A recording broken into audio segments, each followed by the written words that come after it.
It's time to launch our investigations, make some Scooby snacks, and get into Sophia, Dogged Detective. Now, this one I couldn't make work as the front-facing commander of my thematic upgrades for the Deep Clue C Precon. However, she works great with some older cards that we're going to get into in today's video. So with that said, let's get down into it and see what makes Sophia tick. So first, let's take a look at Sophia, Dogged Detective. For one, a green, a white, and a blue, you get a 3/4 human detective that says when it enters the battlefield, create Tiny, a legendary 2/2 green dog detective creature token with trample. This is how we get access to one of the dogs in the deck, and it's quite possibly the goofiest looking one based on the token art for the official art. She also has an activated ability of pay 1, sacrifice an artifact token, put a +1/+1 counter on each dog you control. Well, we have access to a lot of artifact tokens these days between treasures, food, blood, maps, and of course clue tokens, and the primary tokens of the Murders of Karlov Manor are these clue tokens, so we're going to focus on those, but others won't be left out of the fun, which we'll get into more later. And then the third and final ability attached to Sophia is a triggered ability. Whenever a dog you control deals combat damage to a player, create a food token, then investigate, therefore creating a clue token. So obviously the idea is to get Tiny large enough to run over anything put in front of it, so this ability will trigger it once the damage tramples over. But we're not going to solely depend on Tiny to get us it there, so we're going to start fleshing the deck out and getting the most out of our darling detective and her goofy pal. So the best place to start with the rest of this build is actually to tear into the Precon deck and pull the best stuff out of it to feed into the plans for this deck. So let's start off with the Academy Manufacturer. Now this thing is very, very overpowered in this deck. Remember when I said other artifact tokens and other clues would see some love in this deck? Well, this is where a lot of those are going to come from. Every clue that we generate is also going to get us a food and a treasure token to use as well, and that translates to every investigate trigger generating a possibility of 3 +1/+1 counters on each dog we control, as long as we have the mana to pay into the ability and sacrifice those tokens. And that's before any kind of +1/+1 counter doubling shenanigans. This card is just so powerful, and I'm surprised that it actually came in the Precon. We're also going to include Adrix and Nev Twin Caster. Since we're going to be adding more token doubling later, it just made sense to keep Adrix and Nev from the Precon since they're pretty good at this. And it's the first reprint of the card we've actually had since the Strixhaven Precons. This will actually double up any kind of tokens we're creating, and that includes doubling up any kind of treasures, any kind of creatures we make, all of this. It's just going to create an epic boatload of tokens on the board. And it's like, if you get the Academy Manufacturer and Adrix and Nev down, holy cow, it's 6 tokens per investigation that you get. Then we have another first time reprint with Benny Brax, Zoologist. Now, we're obviously going to be making tokens in this deck, so Benny Brax is going to net us a bunch of cards over the course of a game. And then you couple it up with ways to make tokens at instant speed. On your opponent's turns, you're going to be able to draw cards every single turn as long as you have the mana available to do so. Now, I love the next card in the Morska version that I did with the thematic precons, and it's going to do some work for us here, and that is Detective of the Month. Now, in this deck, it's not going to be quite as good because we're not trying to use Morska to command or damage somebody out with her being a detective, but you're going to get some good access to some cards later on, and I'm going to include here that change creature types, so then we'll go over that in a little bit, and that possibly makes this a very unassuming game finisher for us, so she gets to come along for the ride. We're also going to include a card that I cut out of the thematic upgrades, and that is Erdwall Illuminator, which gives us an additional clue token the first time we investigate each turn. As with Benny Brax, if you're able to investigate on your opponent's turn, you're going to get the most mileage out of this card. We're also going to include a little spirity friend to the Illuminator with Ethereal Investigator from the Precon. It's an ETB that nets as a clue token for each opponent in our pod. So when it's just a great card to leverage, and has the bonus of when we draw 2 in a turn, we get a 1/1 spirit token, which also makes a great card to copy with our next selection in the deck, and that is Essex Fractal Bloom. With all the tokens that we're able to generate, having some good tokens like the spirits that we had just talked about to change into copies of some of our other creatures with Essex Fractal Bloom is just a good play. And if you haven't already noticed, Ethereal Investigator coming down with Essex already on the board can create a huge burst of clues and generate a bunch of investigate triggers in the process. So it goes a little something like this. With Essex on the board, you cast the Investigator. When it enters the battlefield, you generate the 3 tokens. Well, then Essex has a replacement effect that lets you change those tokens into something else. Well, in this case, we're going to change them into 3 more copies if it's a 4-player pod of the Ethereal Investigator, and when those enter, they're going to create 3 more tokens for each one entering. So that's going to net you a total of 9 clues in the end here, because you're going to get 3 off of each of the copies after you've turned the 3 originals into copies of the Ethereal Investigator. So you're going to have 4 Ethereal Investigators on the board then at that point. And then if you start drawing cards, you're going to get multiple second draw triggers off of that Investigator and creating more spirit tokens, which those then can be turned into other things with Essex. It's just kind of a cascading snowball of fun. So with that said, we're also going to include some other nice targets for Essex to do its copying, things such as Kappa Cannoneer. When making the thematic upgrades video, it really hurt to cut this, but it just made sense. It did not belong on Ravnica, but here I have no such reservations. The Kappa Cannoneer is going to come down, slam into our opponent's faces as we drop bursts of clues onto the board, and it will win you games. Speaking of things that will win you games, Merchant of Truth from the Precon is really, really strong. Now, the ability to replace our dying creatures with clues on here is nice, but the real gold here is that exalted ability being bestowed upon our clue tokens. This will make any one of our creatures, especially tiny, into a major threat that has to be dealt with, or they're going to get mauled by the giant goofy dog. And this also makes a great target for Essex, because there's a ruling that says if you have multiple copies of Merchant of Truth, the clues are going to gain multiple instances of exalted, making it very dangerous for our opponents to let live.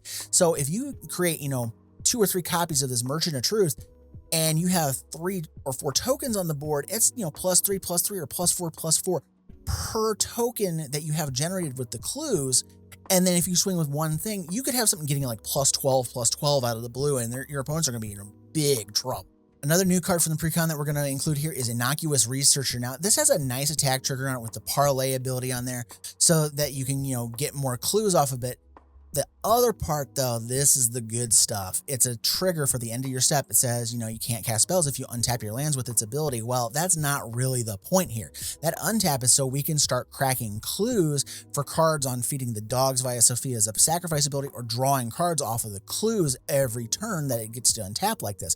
So it works great here, and I only mostly care about that untap part. The parlay is just a bonus to get you some extra stuff. I'm also going to include a card that I cut from the thematic upgrades because it just didn't fit the theme of what I was doing, and that is Grafmole. Now, this thing is good, but it just didn't fit there. But here, it's going to pad our life total because it doesn't care how you sacrifice the clues, only that a clue is sacrificed. So feeding your dogs with Sophia's ability will also net you the 3 life, and it's a great way to recover your life in case you're getting blown out by big dumb monsters. And with all the clue generation in this deck, Tangle Grove Kelp can act as a major finisher in the deck for us, transferring all of our clues into 6/6s that can go wide for us as well. So it makes sense to bring it in from the Precon. And of course, I'm going to include the new Gravestorm card from the Precon, Follow the Bodies. Now, I would include this even without the clue aspect because I love the concept of Gravestorm, and I wish they would have used it long before now. But with this deck, we should have ample time to set this up, pop off a bunch of things, and then launch this to restock all of our clues with the Gravestorm trigger copying it. We're also going to include the copy of Disorder in the Court that was in the Precon, because being able to flicker our creatures out at instant speed is great. It works as a great way to protect our stuff from removal on the fly. You can set up a bunch of ETB creatures to be flickered out and back in to get their triggers a second time.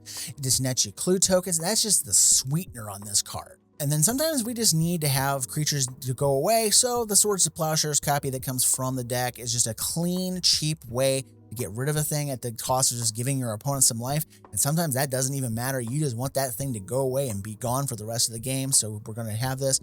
It's been around for a long time. There's no need to screw with the formula here, and we're just going to go ahead and use it because they gave it to us in the Precon. Now, aside from the pile of mana rocks that come in the Precon, some of which we'll be lifting into this deck, I'm not going to go over those. There's one artifact here that I really want to use, and that is Inspiring Statuary. Again, we're going to be generating a boatload of artifact tokens in this deck, so it makes perfect sense to keep the Inspiring Statuary from the Precon in the deck. Every non-artifact spell that can now use clues to pay some of the expensive mana costs and some of our larger threats in the deck, including X spells like Disorder in the Court. Now, clues are our draw power in this deck, as well as a few other spells. That makes Knowledge's Power a strong option to keep from the Precon and act as a mass pump effect that's only limited by the amount of cards you can draw in a turn. So the more you can fill up your hand in one go, the more powerful this enchantment becomes.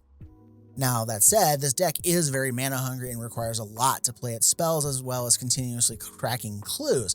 So this new enchantment on the trail helps us advance our mana while cracking our clues and drawing more and more cards. The nice part is it can trigger on each turn, so if you just draw 1 additional card on your turn and 2 on your opponent's turns, you have a land in hand. After that second draw happens, you get to put it down and you go to do it over and over and over again. So that's a good thing for us and becomes super easy to do with the next card that we're keeping from the Precon, and that is Teferi's Ageless Insight. So we're making the clues, we're going to be drawing a lot of cards off of them, so being able to double them up is great, and you get a double draw on everything except for the first one in your draw step. So it's a good idea to have this in here, and it helps us fill our hand up, and it works really well with On the Trail that we just discussed. With it down and the Teferi's Ageless Insight, every clue you crack can get you a land drop each turn, since this is going to net you 2 more cards per clue cracked. So it almost builds up like a do-it-yourself explorer that costs colorless off of every clue you're able to crack. Another great card that works with On the Trail is Tireless Tracker coming out of the Precon. Every land coming down normally ramped into with this on the board gets us a clue token, and every clue token that's cracked or sacrificed to Sophia will make this bigger, since it only cares that a clue is sacrificed to get the effect. So another card that I really wish I could have included in the deck for the thematic upgrade video was Ulvenwald Mysteries. I like that the creatures dying nets us more clues, which then get us 1/1s for cashing them in. And I like how this card can double dip off of Adrix and Nev Twin Casters or any other token doublers to give you double clues, which then can double up the 1/1s that come off of the clues being sacrificed. So this is getting lifted from the Precon, and it's going to put in some good work for us. We're also going to include its running mate from the old set that it came from. Ongoing Investigation comes in from the Precon, and it's going to be on our list for Sophia here. We already have, the leaned in theme of our dogs hitting our opponents to draw cards, and with this out, we can also net more clues with every hit. And then the last card I'm going to take here from the Precon that's of note, and I'm going to lift it into this deck, is Search the Premises. I love this card because it's kind of a variation of a Punisher card that will give you a clue for every creature that tries coming your way. If you swing at me with this thing down, you better do lethal damage, or you're going to regret handing me a pile of clues to work with in this deck. All right, we've gone through the Precon on what we're going to keep from there to help build this deck up. So now we have about 29 or 30 more cards we got to include here to get these Scooby snacks baked and get this investigation on the road. So let's take a look and see what I'm adding to the deck to make it work. First and foremost, this deck is going to revolve around dogs getting on the board, making our creatures into dogs, and feeding clues through Sophia to take them from little wiener dogs all the way up to giant hellhounds to munch on our opponents. Now, with that said, there's not a ton of great dogs in our color combinations. Red actually gets a lot of them. But we're going to make the best of that and put in some stuff that we have access to in the deck, starting with Abzan Beastmaster. It's actually a dog, even though it was printed as a hound originally. And then if we're playing it in our deck as intended, we should have some of the biggest creatures on the board anyways, and as such, we should be drawing cards off of the Beastmaster. We're also going to include a friend of theirs in Aniok Bondkin, which gives all of our creatures with +1/+1 counters on them first strike, and Sophia is going to be handing out counters to all of our dogs, so this helps make them more dangerous. Our third errata dog is Aniok Survivalist. It's a dog that megamorphs to give us a disenchant effect on the flip and give us another dog to add counters on later. Then we're going to swerve into the D&D set and pick up Blink Dog. It's a white dog. It's just a good creature to put counters on with Sophia's activation, and it's useful if you have a pricey way to protect itself by phasing itself out, but then it gets to keep all those counters you dump onto it, and then you can make a gigantic double striker out of it. We're also going to include the Floodhound from Modern Horizons sets that can give us clues to crack slowly over time, as well as a body to receive the counters as it just sits there. Then I'm going to dip back into some older sets, starting with Mongrel Pack. Now, this is an old card that on the surface looks terrible by today's standards. It's a 4/1 for 4 mana. That's not why we're here on the pack, though. It's the other part of the card, the death trigger, that interests me more. What's worse for an opponent, losing 4 life when this comes in and hits them, or killing it, putting more dogs on the field to be fed counters little by little and end up with even more damage on the board within a couple of turns? 1/1/1 counter getting set up on the tokens this thing puts out actually doubles the damage that the Mongrel Pack itself was dealing. Trust me, this card is so much better than it looks. Now, while not as old as that last card, Mowu Loyal Companion has its own built-in hardened scale, so it does good work here, and is going to receive the counters from Sophia feeding it Scooby snacks, and it's going to get nice and big and tramply for us. And then the last 2 actual dogs we're going to include come from some newer sets where they started actually supporting the dog creature type, starting with Pack Leader. It gives all of our other dogs an Anthem effect, and it prevents them from dying in combat while we send them after our opponents. And we're also going to include the Good Boy Selfless Savior. It's just a good way to protect our bigger, better dogs and other creatures in the deck. And, if it tends to get a bunch of counters on it, it can beat some face while we're at it. Now, you'll likely notice that's not a lot of dogs. As I said, there's not a ton of good ones in Magic to begin with, and many of them aren't even in our colors. So instead, we're going to jam a few cards to make all of our creatures into dogs for the purpose of her abilities, as well as some changelings that will count as dogs as well. So let's start with the stuff that changes everything into dogs for us. And that's starting with Maskwood Nexus. This gives all of our creatures all creature types in the game, even those not in play, as well as being able to create dog tokens every turn. Same thing with Arcane Adaptation. It does the same thing. You name dogs. All of our stuff in the deck and out on the battlefield are dogs. And then we're also going to include a copy of Shields of Veles Vale.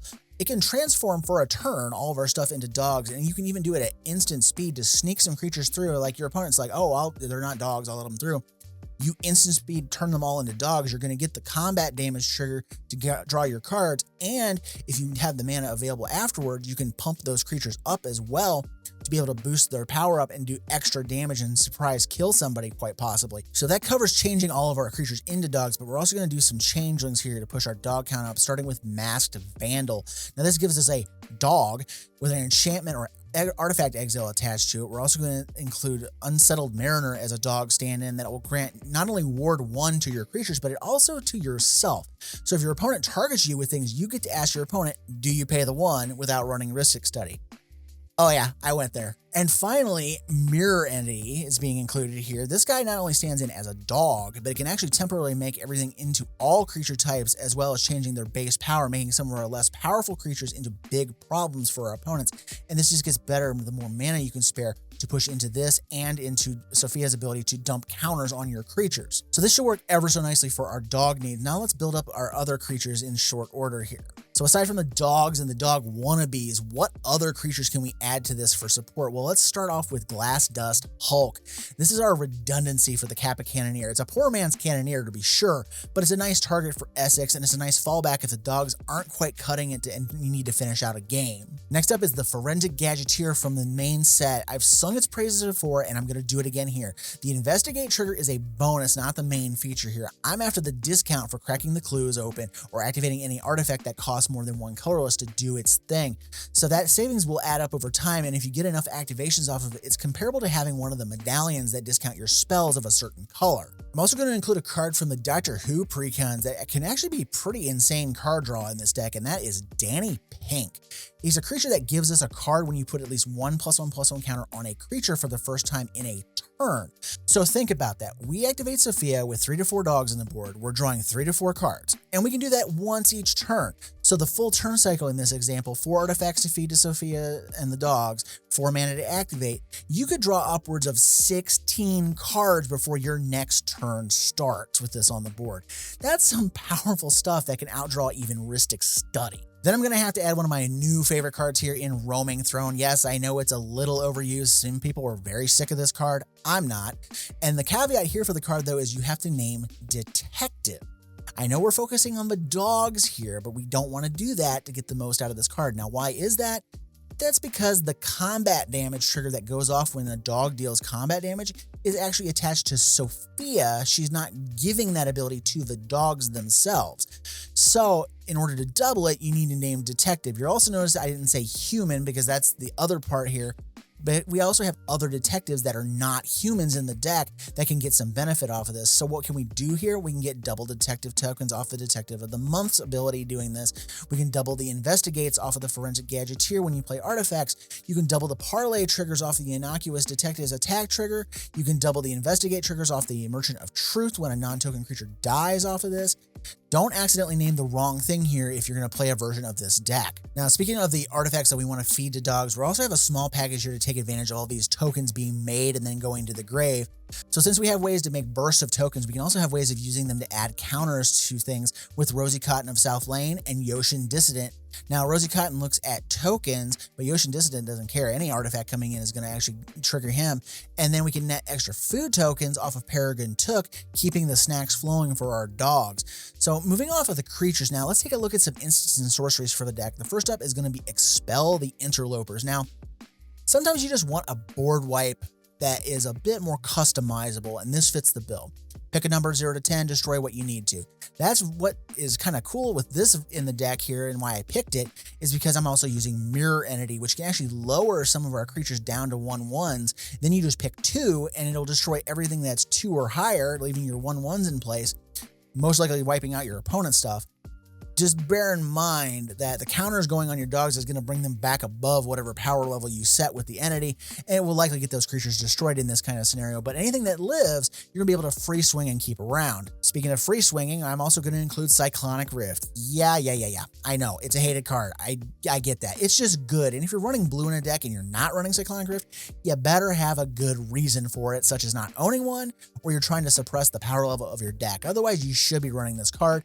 And here it's going to clear the road for us and allow our dogs to run free and maul our opponents. Then just to get a little more single target removal in deck, we're going to go with Get Lost and Generous Gift, since they're pretty flexible for removing things. The gift can be slotted up as anything else that you would like if you don't want to gift a free 3/3 to somebody. But for players I come up against, gift is more useful for shutting down lands that drive me crazy, like Field of the Dead or Glacial Chasm. And I'd much rather give them a 3/3 than deal with those lands existing across from me. And then the last instant we're going to include here from the main set of Murders at Karloff Manor is Officious Interrogation. This thing is just too good to not include, but a fair warning for this one. To get the most out of this card, you need triple white, triple blue available to cast it in a 4-player pod. That's a pretty tall ask in a 3-color deck, so don't feel that you have to wait to cast this. It's still really good as just a blue-white to get clues off of one of your opponents that have a bunch of creatures. And any way that you decide to cast this, it's going to give you a ridiculous amount of clues if you time it right. And then if you mix it with things like Rosy Cotton and the Yotian Dissident, you can stack up your creatures with counters to make them so big that you can run over any blockers in your way anyways. And then the last category of things I'm going to talk about here are the enchantments that I want to include here to go with what we've already ported from the Precon. So let's start off with the best one of the bunch, and that is Doubling Season. Yes, I play this card a lot and I suggest it a lot, but once again, it's a really good card in this deck on both fronts, and if you own a copy, you should be running it. Not only will it double up all the artifact tokens that you can crank out, it also doubles up the +1/+1 counters going onto the dogs that we're generating. It's just too good to not use here. And since we're trying to buff up our creatures to win the game, we also need a way to get through if someone's gumming up the board with their own creatures, and that's where Garruk's Uprising comes in, granting everything we control trample. The card draw on this is just a nice bonus and shouldn't be relied upon for a heavy amount of card draw, but something that we can rely upon for a good chunk of card draw is the last card we're going to include, and that is Kindred Discovery. Name dog and all of our dogs will allow us to draw cards when they come in and when they attack. The Discovery also pairs up nicely with our creature type changing cards, so then all of our creatures can net us cards when they attack.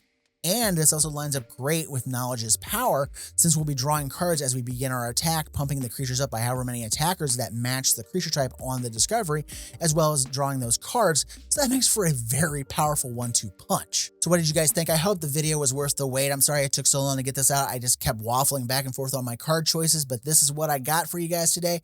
I hope you enjoyed it. And if you like what I've been doing here, please feel free to like, comment, subscribe. All those things help the channel grow. And as always, thank you for watching. Have a great day.